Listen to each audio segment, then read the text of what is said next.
Hello, नमस्कार सभी को। आज हम जिस टॉपिक से क्वेश्चन आंसर्स करेंगे वो है फोर्थ टॉपिक चल रहा था हमारा, और ये इकोनॉमी, अर्थव्यवस्था से रिलेटेड, मौर्य साम्राज्य की अर्थव्यवस्था से रिलेटेड क्वेश्चन आंसर्स करेंगे। और इन क्वेश्चंस के थ्रू आप अपनी प्रिपरेशन को चेक कर सकते हैं कि आपकी तैयारी कितनी है।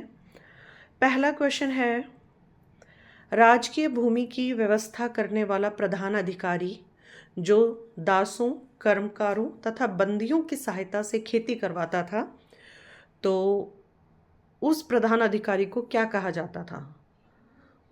सीताध्यक्ष। सेकंड क्वेश्चन है, भूमि कर को कहा जाता था, मौर्य साम्राज्य में जो भूमि कर था उसको कहा जाता था भाग। राजकीय भूमि से प्राप्त आय को कहा गया है सीता।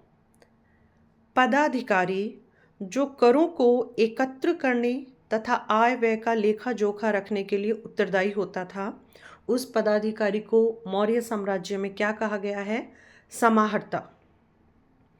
नेक्स्ट क्वेश्चन है, प्रांतों में करों को एकत्र करने का कार्य कौन से अधिकारी करते थे? तो प्रांतों में जो कर थे, टैक्स थे, उनको एकत्र करने का कार्य स्थानिक और गोप नामक अधिकारी करते थे। नवाध्यक्ष नामक पदाधिकारी व्यापारिक जहाजों का नियंत्रण करता था। उद्योग धंधों की संस्थाओं को क्या कहा जाता था? तो मौर्य साम्राज्य में जो उद्योग धंधों की संस्थाएं थी उनको श्रेणी कहा जाता था। नेक्स्ट क्वेश्चन है, जातक ग्रंथों में कितनी प्रकार की श्रेणियों का उल्लेख मिलता है? तो जातक ग्रंथों में 18 प्रकार की श्रेणियों का उल्लेख मिलता है। श्रेणी न्यायालय के प्रधान को कहते थे महाश्रेष्ठी। नेक्स्ट क्वेश्चन है, मौर्य काल में स्वर्ण सिक्कों को कहा जाता था, जो मौर्य साम्राज्य में सोने के सिक्के चलते थे उनको क्या कहा जाता था? निष्क और सुवर्ण। चांदी के सिक्कों को क्या कहा जाता था? कारशापण और धरण। तांबे के सिक्के कहलाते थे, मौर्य साम्राज्य में जो तांबे के सिक्के थे वो माशक कहलाते थे।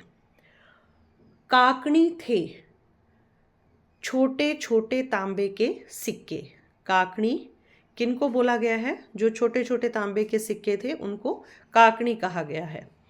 मौर्य शासन का वित्तीय वर्ष किस माह से प्रारंभ होता था? तो इसका आंसर है आषाढ़ जुलाई माह से प्रारंभ होता था। और आज का आखिरी क्वेश्चन है, मौर्य काल का मानक सिक्का क्या कहलाता था?